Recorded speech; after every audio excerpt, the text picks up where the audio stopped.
All right, I'd like to pick up the discussion that we began last time of John Locke, and with particular reference to Locke's theory of ideas. Let's try and pick up the threads by reminding ourselves that Locke, like Descartes, has a representational theory of knowledge. That is to say that knowledge is basically of our own ideas. Ideas are the immediate objects of our awareness. And so knowledge is at best representational. The mind observes its own ideas and infers from these what there is in the external world. So when we discuss Locke's theory of ideas, we're talking about those mental representations. Tremendously important to keep that in mind, because by setting the stage that way, he's opening himself up to problems about whether or not we can show that there are external material bodies outside the mind. Whether or not there are other minds other than one's own. Whether or not there is an objectively real God rather than just the idea of God. Whether or not there are objectively binding moral obligations rather than just our ideas of certain moral obligations. In other words, he's opening himself up to the question as to whether we can know anything more than appearances, phenomena, as distinct from reality in itself.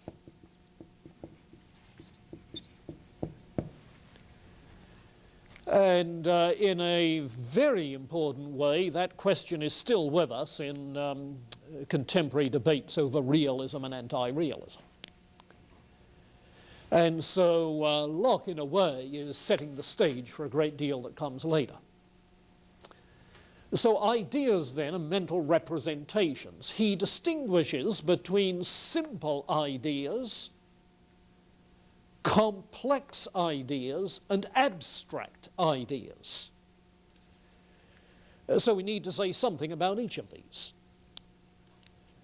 Simple ideas are simple in the sense that they are the indivisible constituents of thought. Simple in the sense of indivisible, atomistic.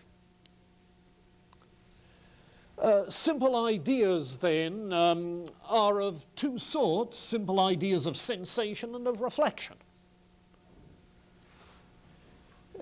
By sensation, he refers to what others call, I think he does at times, the outer senses.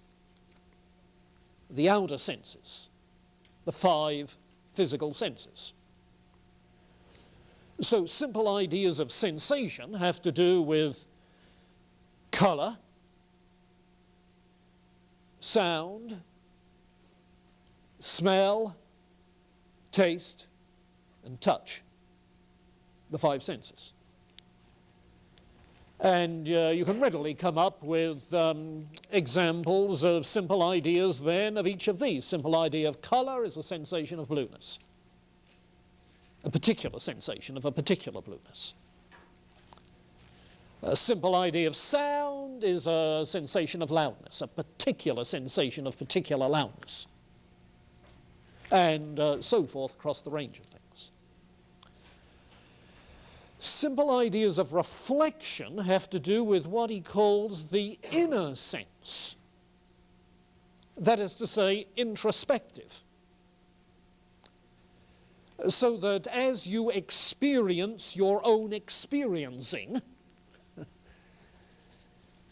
you reflect on those ideas, yes, but also on the mental states that you have in having those ideas.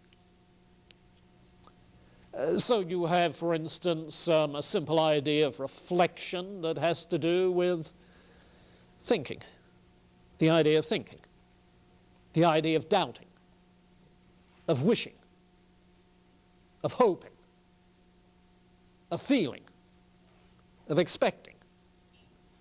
Mental acts, mental states, as well as particular kinds of mental feelings that may come along. So these are all simple ideas then of particular sensations and reflections. And if we're talking of simple ideas of sensation particularly, then we have to distinguish between primary and secondary qualities. Because the primary qualities that we ascribe to material bodies are the qualities which those bodies themselves objectively have, whether we perceive them or not. And the qualities which material bodies have in the Newtonian science of the day are simply the properties of spatial occupancy, shape, size, density, primary qualities. Secondary qualities are simply qualities of our ideas that have no objective counterpart. So the rose is not red. It doesn't really smell rosy. It's not soft in itself, but only to the touch. That is to say, secondary qualities are qualities produced in our experience by material bodies. Their external cause is the effect of the material body via our sense organs. So that our ideas of secondary qualities are ideas of qualities which are purely subjective, exist in the consciousness only. The sky is not blue, the rose isn't red.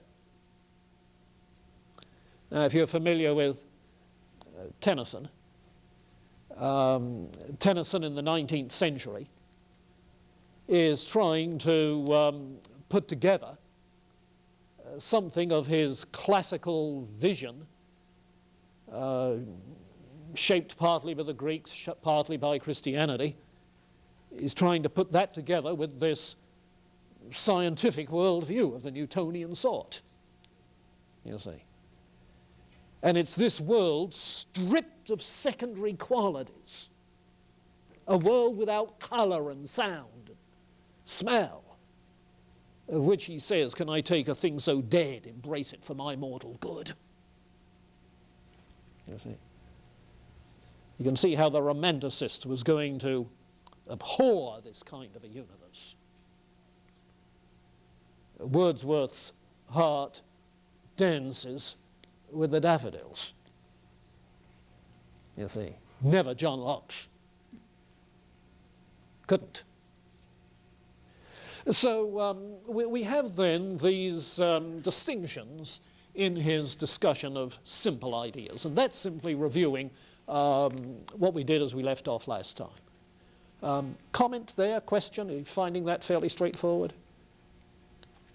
Try to assimilate that, because it's important to see in Locke, Berkeley, Hume, Kant, in other words, for the next 6 weeks, at least. It's important to realize that what you know is not sticks and stones and trees, but simply ideas. You see. representations. And if we do have knowledge of sticks and stones and trees, it's indirectly through a cause-effect argument that we infer that they're objectively there. But the immediate awareness is simply as of our own mental states, our own ideas, mental representations. Our ideas then of primary qualities are indeed representations, copies of the way things are. And so this is sometimes called a copy theory of knowledge. We have mental copies. So in that sense, truth is seen as correspondence between the idea and the thing. But our ideas of secondary qualities are not copies. So it's a copy theory as far as primary qualities are concerned, not secondary qualities. Okay, simple ideas. Any comment there? Complex ideas are simply the result of our combining various simple ideas. And he makes the point that this compounding seems to be a voluntary kind of activity. So that we've somehow or other chosen to put these simple ideas together into larger composites. So my idea of a human body is a composite that I've constructed. It's a mental construct. Compound ideas, complex ideas, yes, let's put it down. They are mental constructs. And inasmuch as my mental construct is of a person with certain color to the face, with perhaps a softness to the skin, perhaps a little fragrance, particularly if you come straight from a phys ed class. All right, then insofar as it incorporates those things, those compound ideas, complex ideas, are not exact representations. Because the secondary qualities are subjective. They don't have objective correlates. You see? So there's no guarantee, built-in guarantee, that our complex ideas of bodies and houses and ships and trees have objective reference just as they are. Complex ideas are mental constructs. He gives a number of examples, and they become crucially important in the development of this tradition. Take, for instance, the example of power, causal power, which he discusses on 184, 185. He suggests this is a complex idea, most clearly derived from simple ideas of reflection on the relationships between our mental states, on the relationship between my willing and then affirming something, or on the relationship between my deciding to do something and then physically doing it. Because I see that there is some sort of correlation going on between willing and doing, I assume there's some sort of causal connection between the mind that wills and the body that does.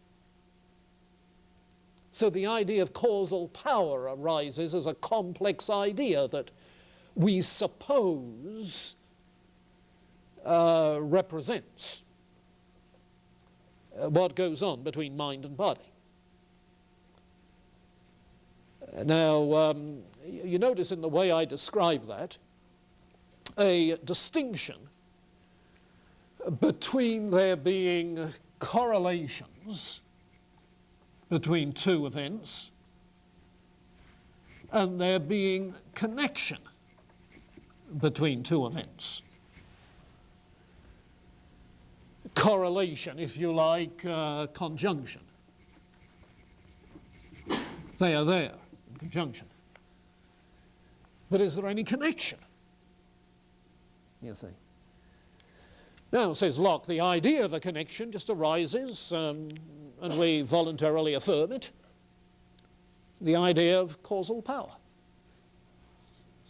Now, it's precisely that which David Hume is going to criticize. It's crucial. Because in this representational view, how do you know there is an external world? Whether it be a world of material things, a world of other minds, or a world in which God is included, how do you know those things exist?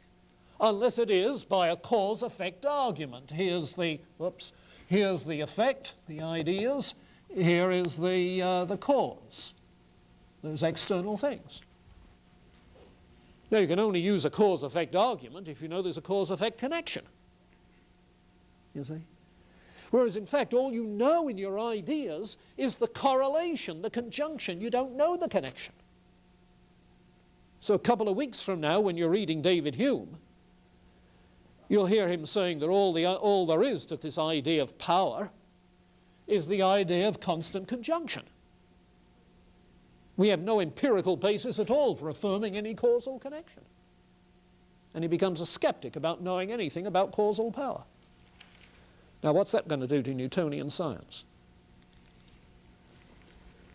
Huh? Where everything is understood in terms of forces, causal power. What's it going to do to the possibility of knowing anything about the material world? Knowing anything about other minds or God, if you can't have causal arguments? You see?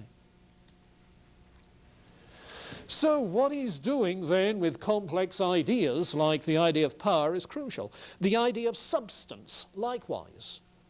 As you read Locke, notice carefully the way he talks about substance on pages 186 and again 189, whether it be material substance or whether it be mental substance, immaterial mind, spirit, soul.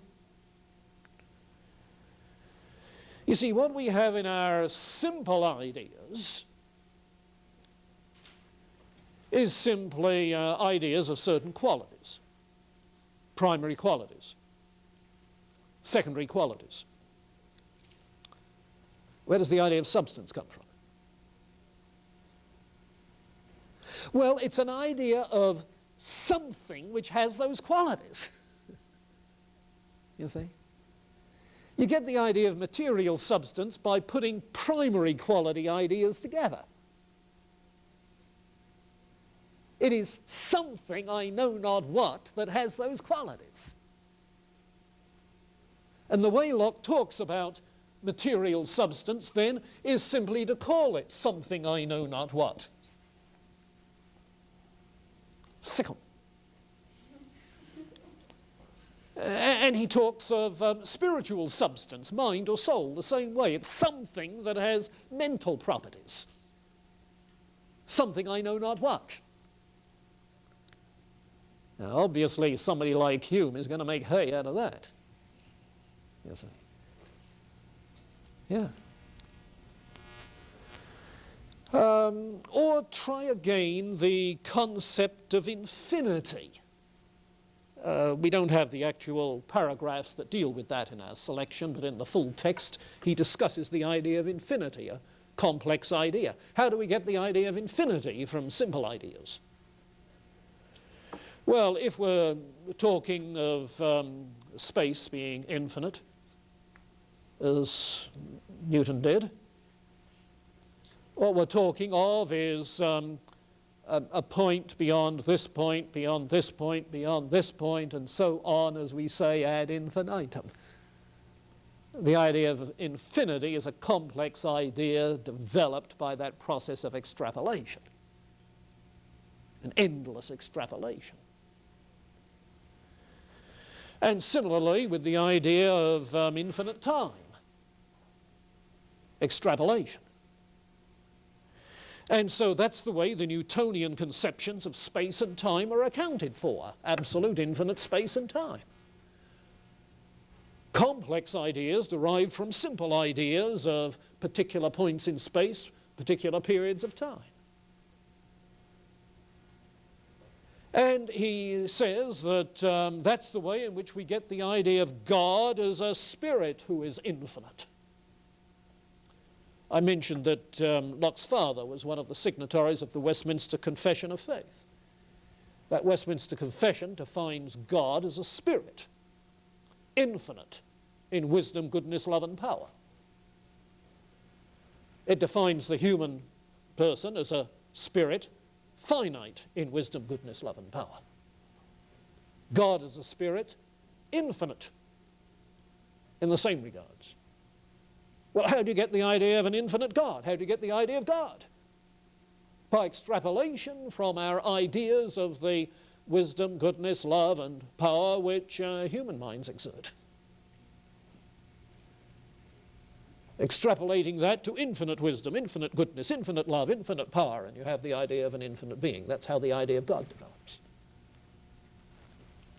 Complex idea. So he tries to account in that way for the whole kind of mental apparatus, conceptual apparatus, which we have, in keeping with his basic conviction that we have no innate idea of God or of anything else, that all of our ideas ultimately are derived from experience, that is to say, from simple ideas of sensation and reflection. Complex ideas.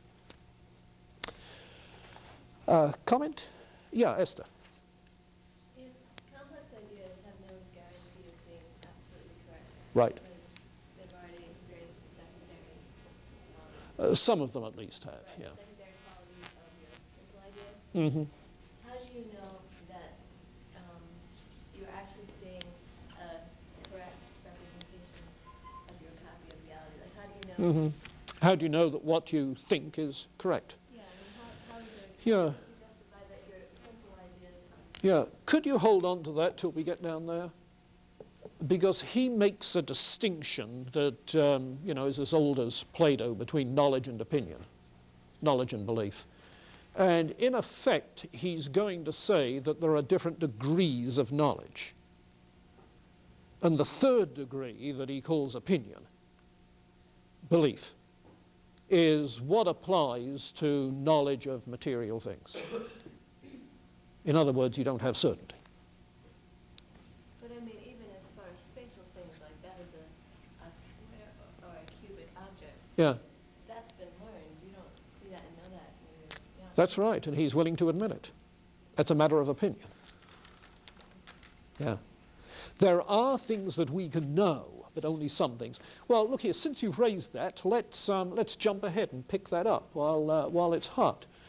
What he does in talking about knowledge and belief is to distinguish three kinds of knowledge: knowledge of the first kind, second kind, third kind.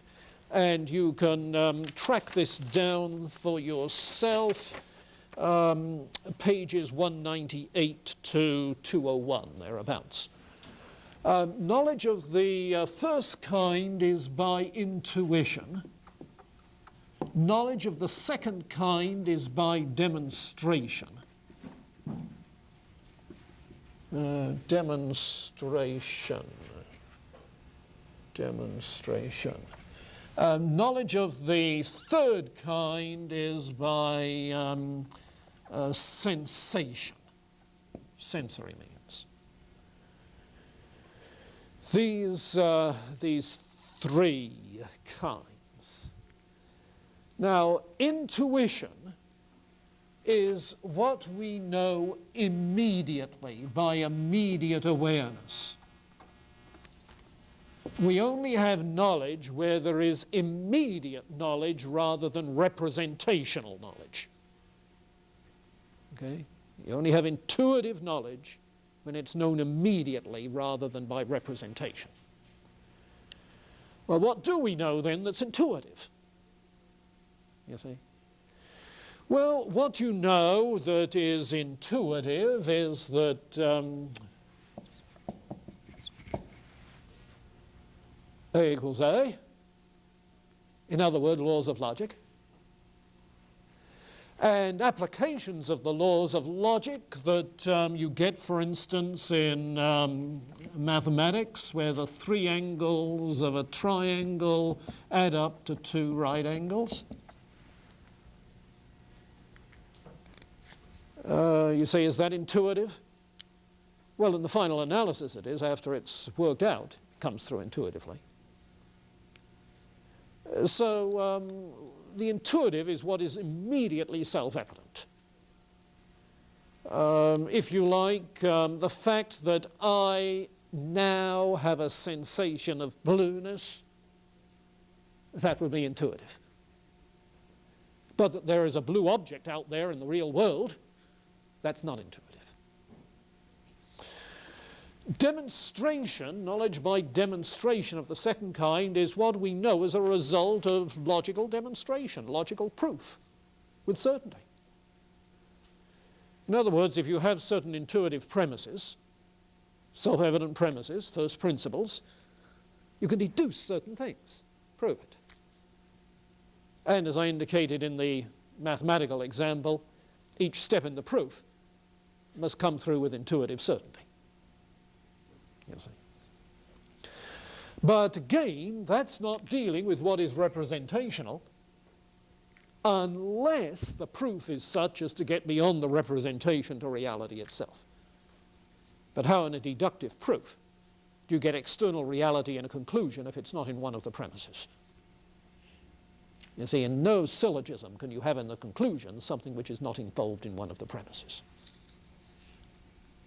Problem.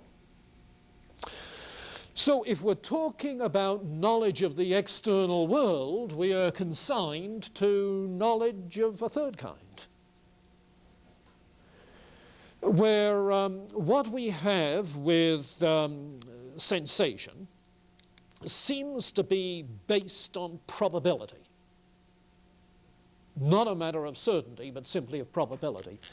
If, for instance, we want to think of some, take it back, some general concept,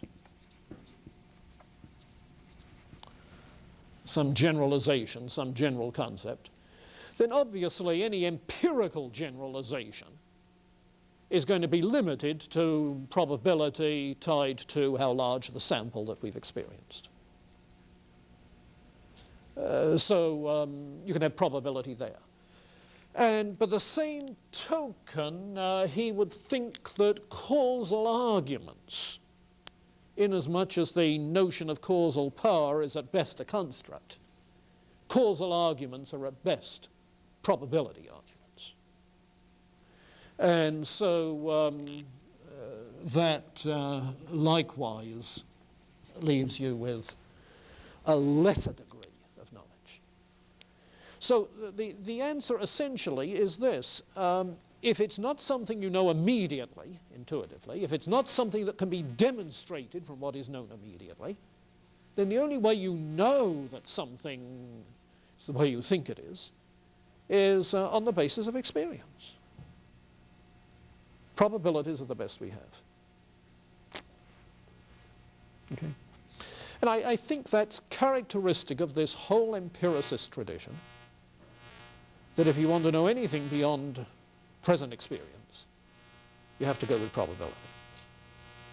Now, the question he's not asking is about the logical basis of probability. You see, because probability assumes the uniformity of nature. And it remains for David Hume to question the logical basis of probability. You see. He really does a thorough job. Okay. I have a question on demonstration. Can you give an example of what he would say you could prove by demonstration? Mm-hmm. Mathematical theorems. That's the classic example, obviously. Yeah. Yeah, and he can't go much beyond that if he wants to be true to his empiricism. You see? Because if he's going to say you can know independently of sense experience things about the physical universe, he's not going to be an empiricist. Yeah. Dave? Jumping back to the simple ideas for a second. So are the reflections of the sensations that we receive, or are they? Reflections can be after images, memories of original sensations, or they can be simple ideas of our own mental activities, of thinking, doubting, hoping. Okay? So that the immediate sensation is one thing, simple idea of sensation. Your subsequent reflection on that is something different. Get that distinction? When we get to Hume, we'll see he adapts the terminology to make that distinction a little more clearly. For Hume, the immediate sensation is called an impression. And then an idea, that term, is used for your subsequent idea of the impression. But the immediate sensation is an impression. Okay? That language has other reasons for it, but it makes the distinction rather nicely. Okay, let me back up now to abstract ideas. Okay? Abstract ideas, and here we get into the question of universals, because the term abstraction plainly is the Aristotelian and scholastic term for the way in which we gain universal concepts. And is, in effect, where does John Locke come out on theories of universals? Now, hark back to what we were doing last semester as we got into this period. And we observed that Bacon and Hobbes are both directly influenced by the Occamist nominalism and take nominalist positions. That is to say, all we can think is particulars. We don't even have words that stand for abstract ideas, because we don't even have abstract ideas. All we have is general ideas. And so both Bacon and Hobbes are nominalists. Now, in the case of Descartes, somewhat different. Descartes' not an empiricist on the source of our ideas. He's a rationalist. There are things we know independently of experiencing particulars.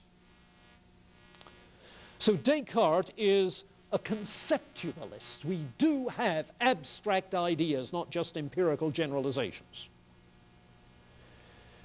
Even though Descartes did not believe that there were real universals in the Platonic or Aristotelian sense. Descartes the conceptualist. Bacon and Hobbes are nominalists. John Locke also, I think, is a conceptualist.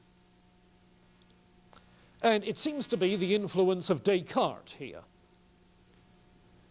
because John Locke is going to be taking up a mind-body dualism like Descartes.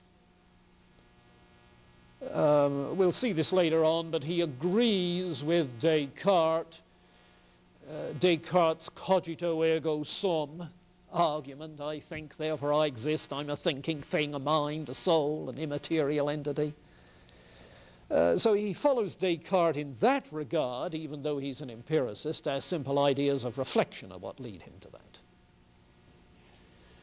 And being a conceptualist, then, he's not going, take it back, having an immaterial mind, he's not going to be so tied to physical sensations as was Thomas Hobbes. And he thinks of the powers of the mind, the active powers of the mind that we're aware of in reflection. And one of these mental activities, mental powers we're aware of, is the power of abstraction. You see? And so what he's doing in the section on abstract ideas is talking about our ideas of reflection, of abstracting. You see. Now, with that in mind, turn to those two passages and take a look at them. The first one is on page 182. 182, where it's part of chapter 11 under the title of discerning and other operations of the mind, within which, talking about operations of the mind, yes, he talks about naming as one operation of the mind. At the very bottom of 181, when children have, by repeated sensations, got ideas fixed in their memories, they begin by degrees to learn the use of signs. That's how they learned names, words. Okay? And then the section on abstraction, the use of words being to stand as outward marks of internal ideas. Oh, words are outward marks, physical signs, written or heard, seen or heard. Words are outward signs of internal ideas, ideas taken from particular things. If every particular idea that we take in should have a distinct name, names would be endless. So to prevent this, the mind makes the particular ideas to become general ideas by considering them as separate from all existence and from the circumstances of existence, separate from time, place, or anything else. So this is called abstraction. You develop abstract general ideas, whereby ideas taken from particular beings become general representations with general names, applicable to whatever exists, conformable to such abstract ideas. So we get general concepts carried by those names, those words. And these abstract ideas, then, are what he's talking about. And in the next paragraph, brutes abstract not, he makes the point that this is one of the main distinctions between humans and animals, that we have abstract ideas, we think abstractly, animals do not. They may have sense perception and so forth, but they don't think abstractly. Now that's the one passage. The other passage is on page 192, where in book 3 he's talking about general words again. Repeats something of what he said earlier. Notice in the middle of the second column, the end of paragraph 8, a new idea is made, not by any new addition, but only, as before, by leaving out shape and other properties, other particular properties, retaining only a body with life, sense, spontaneous motion comprehended under the name animal. How do you get the general idea of animal? By abstracting what is essential to all animals from the particular properties of every animal. You leave aside all the particular properties and think in abstraction of just of what is essential to being an animal.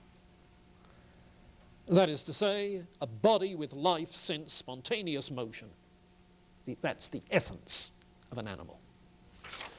And on 192, then he goes on, top of the page, of the complex ideas signified by the names man and horse, leaving out particulars in which they differ, retaining only those wherein they agree.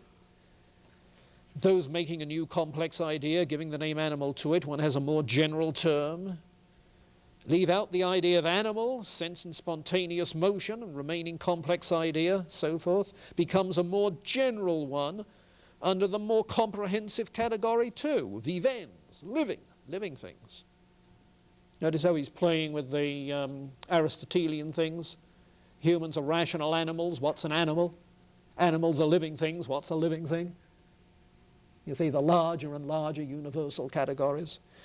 Until he gets to the end of that paragraph to conclude this whole mystery of genera and species, the Aristotelian classification, this whole mystery of genera and species, which makes such a noise in the schools, the scholastics, with justice so little regarded out of them, is nothing else but abstract ideas with names annexed to them.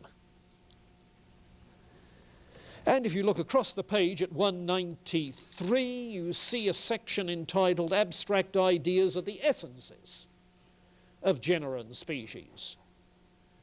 And he points out at the end of that section that essences of the sorts of things, and consequently the sorting of things, is the workmanship of the understanding that abstracts and makes general ideas.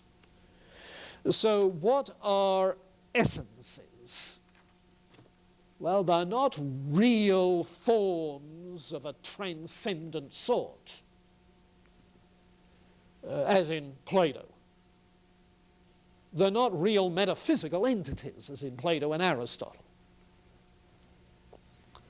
Essences are those common and recurrent qualities essential to all members of a class, conceived of abstractly, in abstraction from all particular properties, in our abstract ideas and referred to by abstract terms. Okay? Conceptualism. Now, watch this, because it's his conceptualism that makes it possible for him to talk of things like mind, spirit, causal power, because some of these complex ideas are abstract ideas. Now, when you get to Hume, you'll find Hume is a nominalist. All of our terms have to be referred to particular ideas. Nominalism. And so because Hume is a nominalist, he rejects conceptions of matter and mind as substances and of causal power and of infinite space or infinite time. You see? Now, not only Hume, we'll find it next week when we get to George Berkeley, who's sort of a halfway house to Hume. Berkeley, too, is a nominalist, as distinct from a conceptualist. So the old problem of universals is going to play a crucial role in this 18th century debate. Okay, anything there?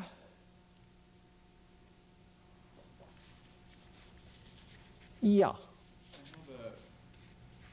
a problem. Well, in the simple ideas, in this, one of them is the reflection, or what we were talking about kind of as a sixth sense almost. Yeah.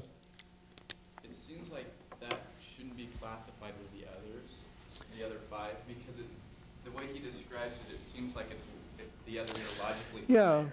Yeah, I'm not sure it's fair to say he classifies it with the other five. He's saying we have two different kinds of simple ideas because we have two kinds of sense. We have outer sense and inner sense. You see, inasmuch as it's inner sense, it's not classified with the five. They're outer sense. But it's still a source of simple ideas. But that inner sense is dependent on the outer sense. Well, it is for the simple sensory ideas on which we reflect, but it's not dependent on the outer sense for our reflective awareness of our own mental activities. Well, in a sense, it's just from a way you describe it, it seems like he almost says it is, because it's like, well, what can I hope in if I don't have, I mean, okay, shutting out all prior sense perception. Yes. What can I hope in if there's nothing to hope? What can I perceive if there's Oh, okay, I see what you're saying, yeah. If there had been no sensations of an external sort, would I be aware of my own thinking? or think at all, in a sense, almost? Yeah, yeah. If there were no sensations of an external sort about particular properties of supposedly particular things, would I be developing abstract ideas? Would I be aware of my own abstracting? Correct. Yeah, I think you can ask that question. I'm not sure that he answers it. He might, I suppose he might well say that there are mental activities which are independent thereof. I'd have problems with that. I'm inclined to think we're such integral psychophysical beings that it's the physical and sensory interaction with the world which awakes self-awareness within us. So I think that the hypothesis which somebody proposed in that day of a person who has all his life been encased in a coat of stone so that none of the senses have any contact with the world, and then is animated,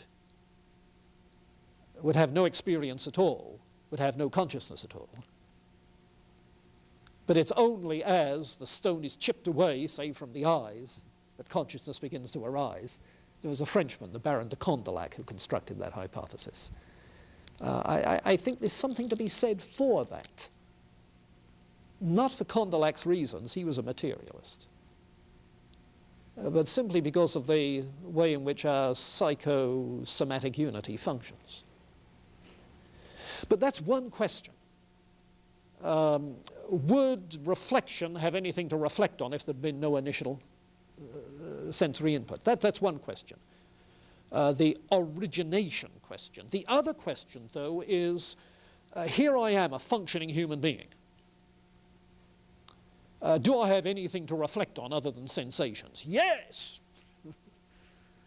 Yes, I have all sorts of ideas, abstract ideas, general ideas, and my own mental activities to reflect on.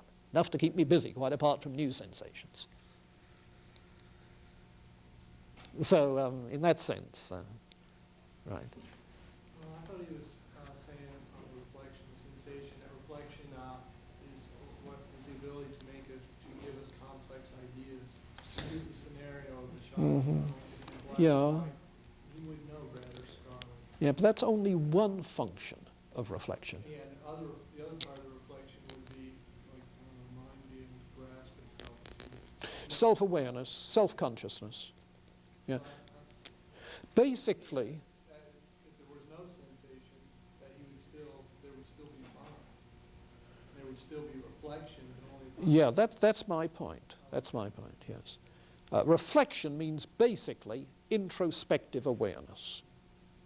You see, but there's all sorts of things going on in introspective awareness. You asked me yesterday in the office, wasn't it, whether what he means by reflection is abstraction. And I said no. No, my reflective awareness includes awareness of abstracting. But in that sense, abstracting is a mental activity that isn't just reflection. You see, it's an active kind of thinking of which I am reflectively aware. In that case, reflection is, well, you see, here am I abstracting, and there's a background of self-consciousness about it as it turns in on the abstracting process. There's sort of a reflexive activity involved in reflection. Reflection, reflexive, you see the two words are cognates. All right, a couple more comments about knowledge and belief. I said that knowledge of the third kind, sensation, admits only of probability. This as opinion, belief, those terms are kosher, distinguishing as in Plato's divided line between knowledge and opinion, knowledge and belief. What is it that contributes to probability? What contributes to probability? Well, two things basically. One is the consistency of what I believe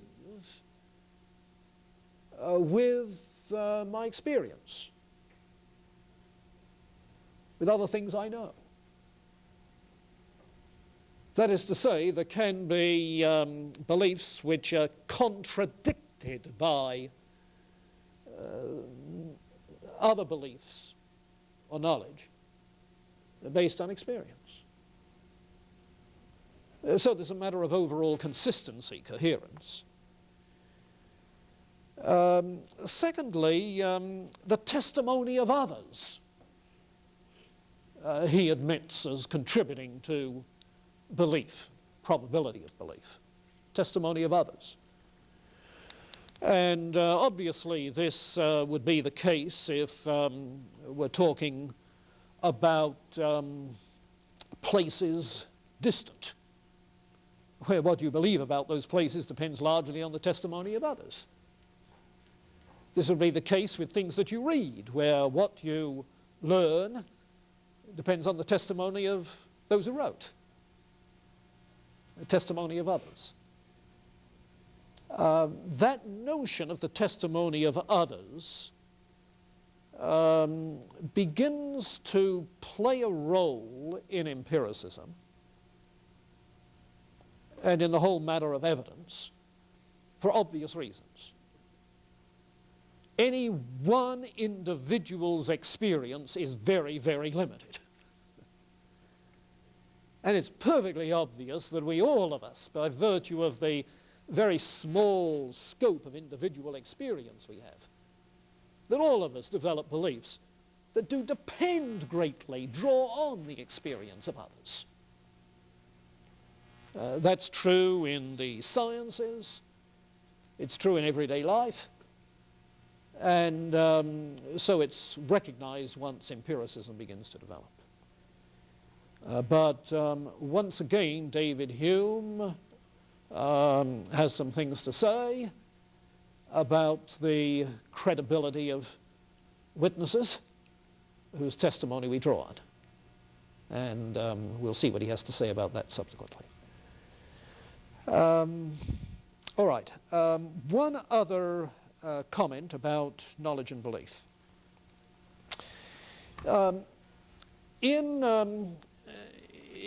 response to Esther's question about how do we know that the things we come to believe are true,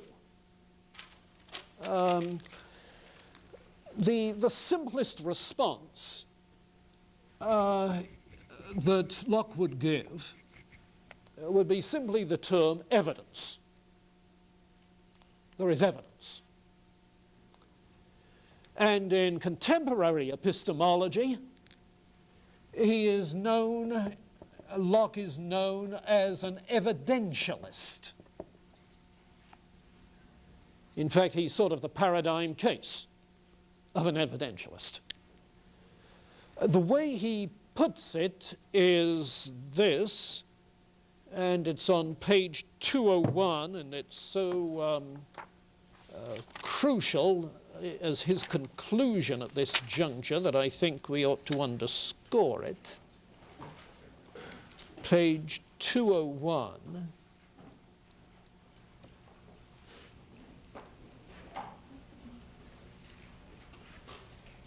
No, it's not in this 201, I beg your pardon. He talks about evidence there, but I don't think he makes this point there. Okay, take that back. The point that he makes is this. You should proportion your assent to the evidence. You should always proportion your assent to the evidence. Now, the first time I came across that, I sort of nodded in assent as if I had enough evidence for that assertion. Because I think that we are conditioned in a scientific age to proportioning our assent, at least the scientific beliefs, proportioning our assent to the evidence. But then I was struck when I heard a philosopher make this comment. Where is the evidence for that criterion of assent? Why should I believe Locke when he says I should proportion my assent to the evidence, when he tells me that with insufficient evidence?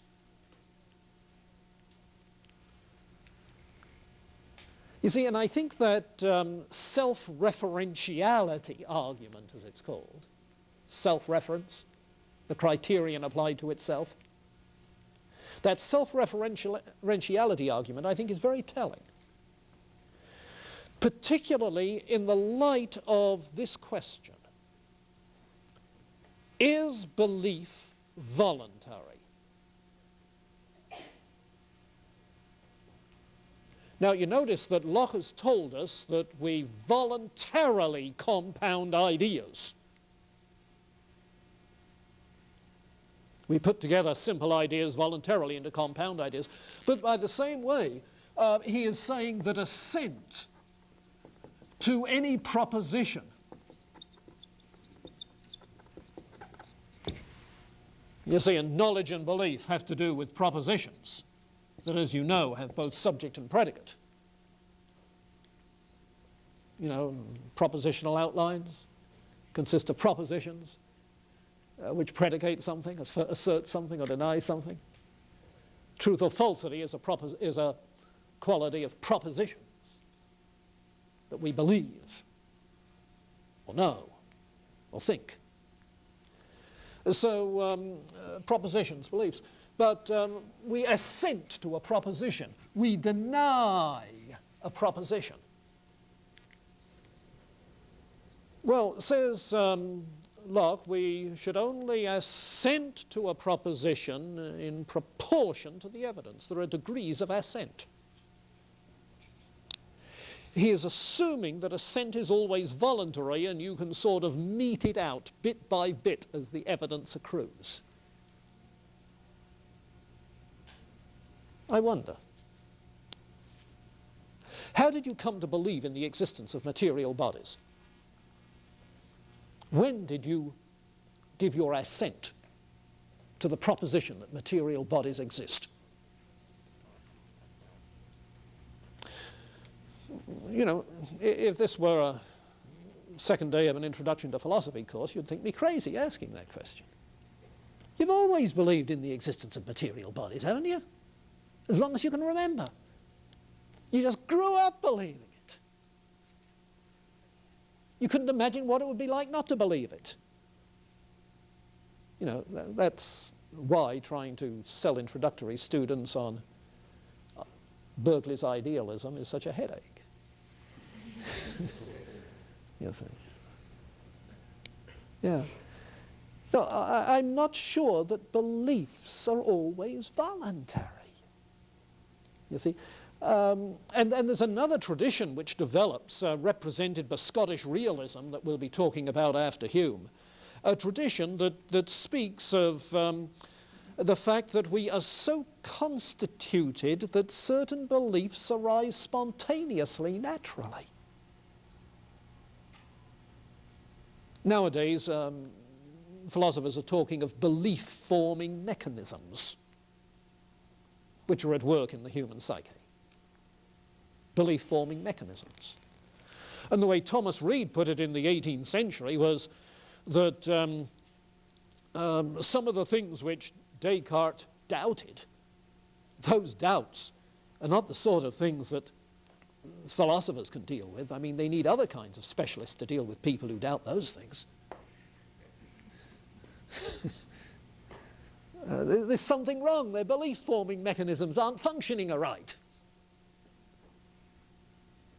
They need some psychological help, not philosophical help.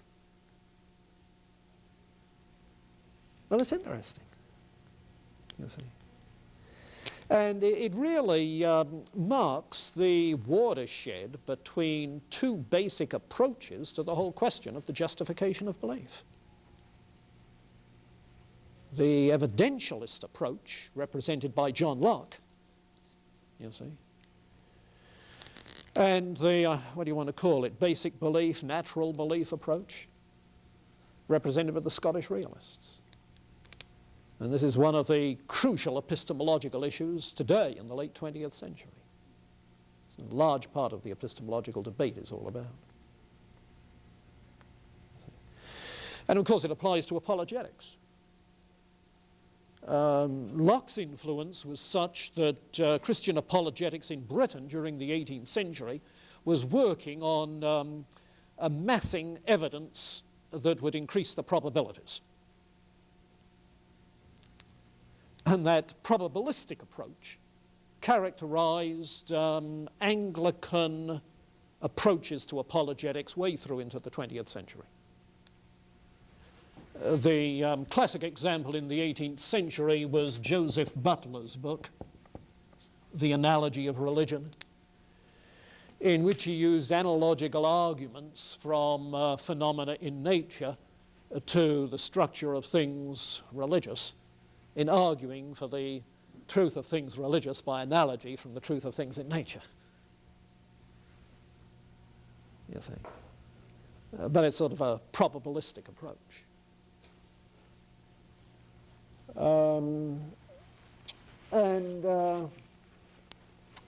The other view, the belief is spontaneous, has become more characteristic of the Reformed tradition.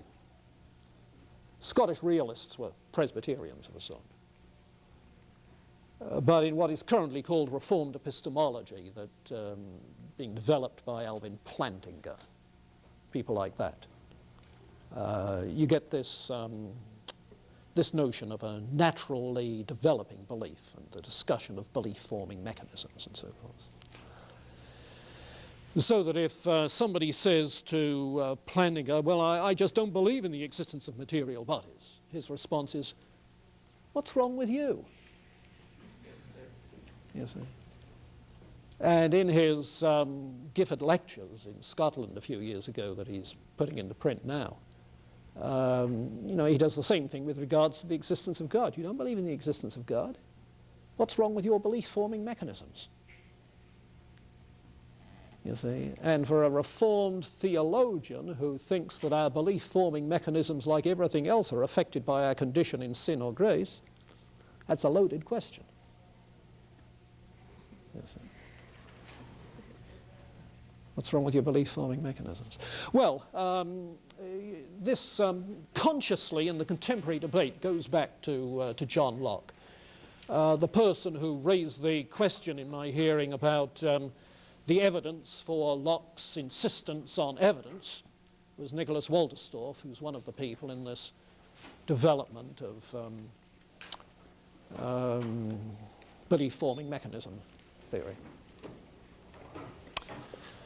Okay, that means that next time, ethics and social philosophy, but before we get to that, I'll want to say something about reason and revelation in John Locke's thinking. Okay, that'll wrap up the knowledge and belief section.